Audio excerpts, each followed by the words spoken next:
My name's Hunter Gillen. Talking about consumer economy. At the end of the 1800s, U.S. has the largest industrial economy in the world. It went from the largest agricultural economy to the largest industrial economy. Uh, in the Industrial Revolution, it changes all Americans in their lives. Okay. During World War One, all the U.S. economy was focused on the military. Uh, the cost of the war was more than $30 billion. In the 1920s, the economy was great. We had Ford cars mass produced, and the radios were bought a lot. Um, Farmers got tractors, and they started loving them, using them a lot. Started farming more and producing more than the demand, and so the prices went down a lot, and people could afford more groceries. In 1920s, 30 million cars were sold, 10 million radios, 7 million vacuum cleaners, 5 million washers, and 800,000 refrigerators. Jobs from World War One gave women money so they were able to buy stuff and be more independent, being able to divorce the husband and live on their own, basically. 1929, the stock market crashes. The economy and stock market separated, and people were buying stocks to companies they didn't even know what they were making or doing. After the crash of the stock market, let's see, 90% of the value was lost. People were borrowing money from brokers, and the brokers were also borrowing money from the banks. So when the stocks crashed, the people didn't have money to pay their brokers back, and the banks were out of money. So it was all a big jumble. People went to the bank to start withdrawing money after the stock market crashes, but the bank doesn't have money to give the people. People started going to the banks to get gold instead of money because of the gold standard, and the government ended up raising interest rates because of that. Hoover raised taxes and slashed spendings to balance the budget, which was the opposite of what needed to happen, and that did not help at all. FDR helps to get us out of the Great Depression,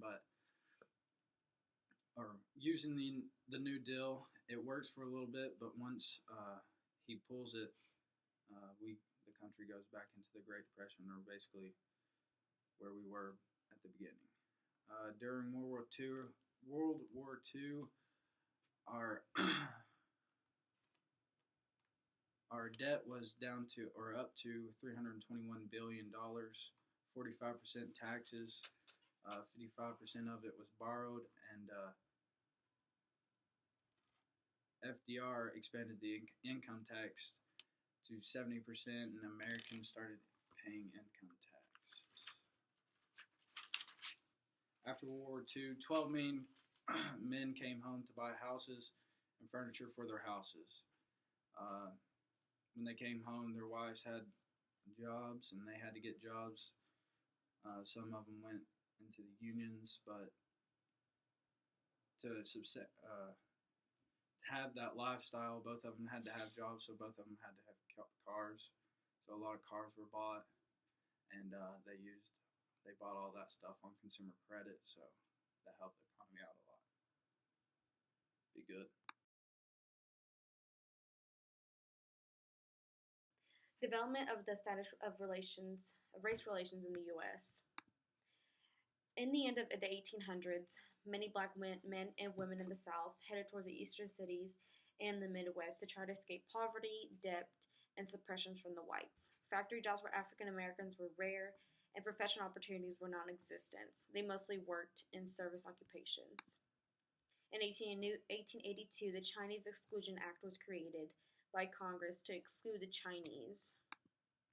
In 1890, white populists struggled with the question of whether to accept African Americans into their party. Colored Alliances was created by the African Americans, but populists would only accept African Americans only as long as it was clear that the whites would remain in control. During the early 1900s, most white progressives paid little attention to race. During that time, African Americans faced greater obstacles than any other group seeking reform. Booker T. Washington encouraged black men and women to work for immediate self-improvement rather than social change. W.E.B. Du Bois challenged Washington and encouraged talented blacks to accept nothing less than a full university education. He went on to create, with the help of others, the NAACP. After World War I, African American veterans believed they would be fairly treated as whites, but that wasn't the case. Racial violence was fumed because of racial oppressions in Chicago and St. Louis, which are examples. During the Great Depression, many whites took the service occupations away from the blacks because whites believed they had the first claim to what work there was. By 1932, over half of African Americans in the South were unemployed. In New York, black unemployment was nearly 50%. For Hispanics, unemployment whites in the South demanded jobs that were held by Hispanics. Mexican employment went up, and many moved back to Mexico or moved to cities where they lived in poverty. For Asians, the Depression reinforced long-standing patterns of discrimination. During World War II, Japanese Americans were negatively looked upon. More than 100,000 rounded up and taken to relocation centers. During the Civil Rights Movement, what started was Brown versus Board of Education of Topeka. Thurgood Marshall challenged separate but equal. The Supreme Court rejected the Plessy-Ferguson decision and declared segregation public on the basis of race was unconstitutional. The Little Rock Nine challenged that as well. There were 9 African American students enrolled in the high school Little Rock and was stopped by the whites. Rosa Parks also made a huge change in the civil rights movement. She refused to give her seat to a white man, and African Americans were enraged and started the bus boycott movement led by Martin Luther King Jr.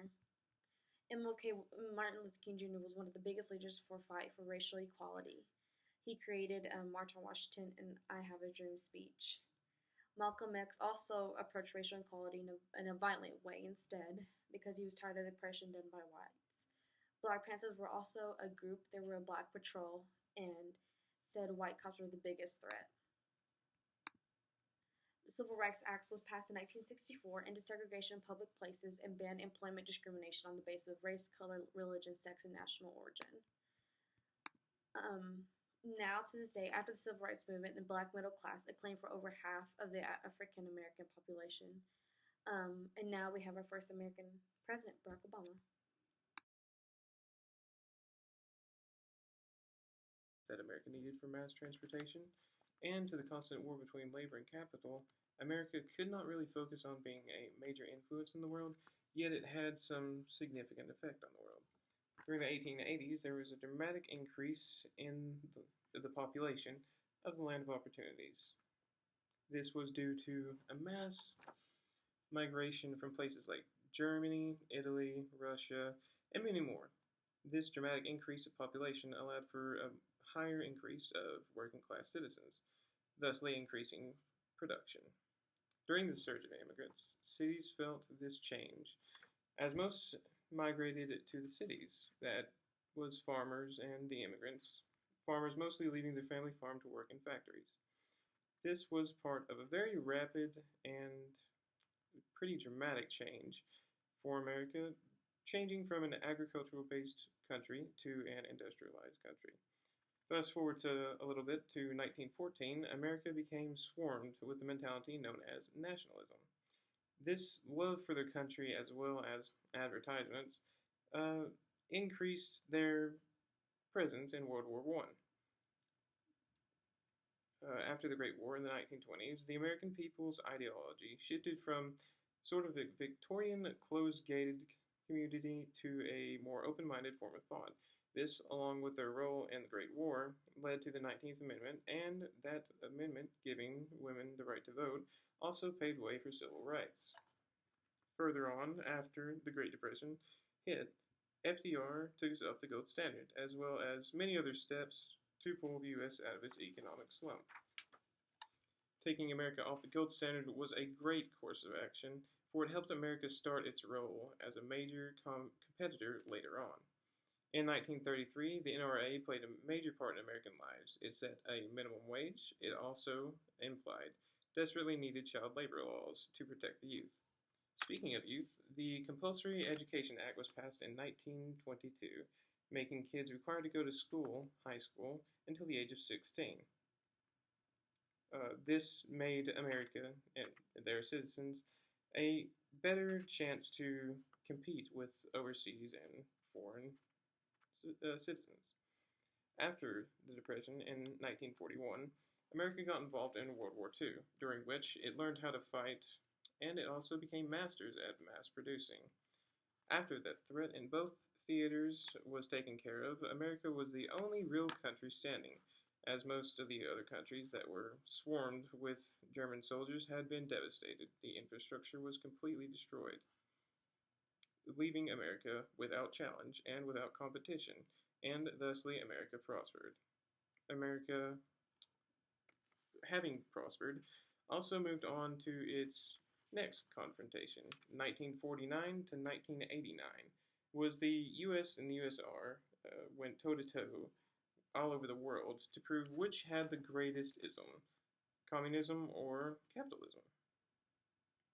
The Cold War was eventually the death of the USSR, and the so-called Red Threat. Lastly, in 1974, when Nixon and his corrupt officials were kicked from office, this made the U.S. more politically sound to match its military and its economy. All of these events were steps forward to becoming one of the most influential nations in the world. And not to mention that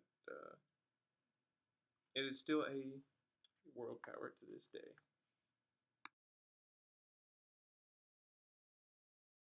This railroad that was invented in 1863.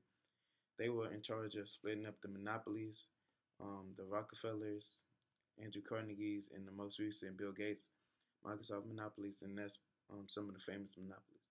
They also took up taxes for the war efforts of World War I and World War II and all the Cold War and Vietnam War. They basically came into existence primarily after the World War. After World War I, they helped create pink-collar jobs such as teaching, nursing, and cosmetics, mainly for women, and that helped create more jobs and help the women become more independent. They also helped pass the policies in 1890, which was an immigration policy, and that will later in 1960s be taken down, helped to Martin Luther King Jr. and the Civil Rights Movement. They were really tested during the Great Depression. The Federal Reserve, their system was struggling and having money issues, so they tried to come up with the fiscal policy, which was the U.S. government's way to budget the money and try to save money. But basically, during the Great Depression, nothing the national government really did helped benefit them and was helping. But FDR's New Deal, his proposal helped a little bit. They passed a lot of different policies in order to help the rise of the economy. During this time, the national government had 20% of the total economy flowing through. So 20% of the total economy was flowing through the national government. Also at this time, the national government was able to introduce Social Security and the TVA to the South. And that basically helped boost a lot of the economy. In 1940, the national government had to create the Selective Service Draft for the upcoming wars. After the Cold War, the national government was doing well and balanced. They tried to give states freedom and power, but sometimes the states would abuse their power. During segregation and the Civil Rights Movement, a lot of outbursts and riots would break out, and they had to summon the National Guard, and they would come in and handle any problem in any situation that arises. And they were there to keep things subtle and peaceful. In the 1950s, Lyndon B. Johnson helped the national government create Medicare, which gave insurance to the elderly, and Medicaid, immigration policies, welfare, and passed the Elementary Secondary Education Act, which wouldn't leave any student behind. And the welfare, food stamps was basically new and blooming at that time. So a lot of people they don't like the national government, but a lot of people get a lot of aid from the national government. And to this day, they still passing laws and policies and helping out with state power and all this stuff. And just like last year in Missouri, all the riots and all the commotion that happened down there, they put an end to by just sending the National Guard down there. And thank you for listening. And that's the growth of national government.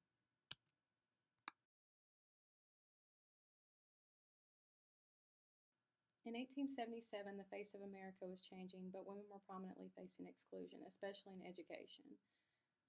At that time, only 100 public high schools admitted women. Some people began thinking that women should be assimilated into more equal opportunities for education. By 1900, that number changed to 6,000 high schools, and in 1914, 12,000 high schools admitted women. However, issues for higher education still remained a problem. After the Civil War, only 3 colleges allowed women. Ivy League began building sister colleges, but there remained no consensus for the integration of women into traditional colleges. 1920 was a special year. That was when women's suffrage was happening in the 19th Amendment. Brinkley says in the textbook that most women lived in a culture in which most people, male and female, believed that women were not suited for the public world. In 1920, women were granted the right to vote. They had more political rights, and they were also able to bring court order for a divorce. They were also given more freedom in the 1920s. At a time of a thriving consumer economy, women had a new sense of freedom and were able to buy things and do things in the city that they wanted to do. Also, several occupations shifted from male to female, some of which included sales clerk, secretary, teaching, and nursing. Men took a step back and let women take over those jobs. In 1940s, many factory jobs needed to be filled, but men were over fighting in the war, so women were forced to assimilate and start working those factory jobs. They had to work difficult jobs and were not paid much at all. Perhaps the greatest time of change for women was in the 1960s and 70s with feminism, liberation, and equality. Women realized that even though it said they were equal on paper, in reality they knew that that wasn't true. So they started a counterculture movement to bring recognition to the inequality that was still going on. 2 big important parts of the women's counterculture movement was the intellectual foundation. It was an empowering book by Betty Friedan called The Feminine Mystique. In that book, she said that if she had been given the same opportunities as her husband, that she could have done the same and maybe even better. She also talked about how women are constantly stereotyped and that they should be able to live life how they wanted to. Another important part of the counterculture movement was equal pay. Women that had started working factory jobs in the 40s were still working them now and realized that even though they had the same credentials as men and were doing the same exact work, they were not being paid near as much, only about 70%. So Nixon signed the Equal Rights Amendment, but it never passed and it still does not exist to this day. In 2016, the modern woman can be thought of as working a full-time job during the day and coming home that evening to her husband and children to cook supper. Today it is said that men and women are equal, but that is not necessarily true. For every dollar a man makes, a woman only makes around 79 cents. And for every 500 CEOs of companies, only 20 of them are women. There are still inequalities going on today. Although America has evolved since 1877, hopefully the role of women in society can progress further in the future.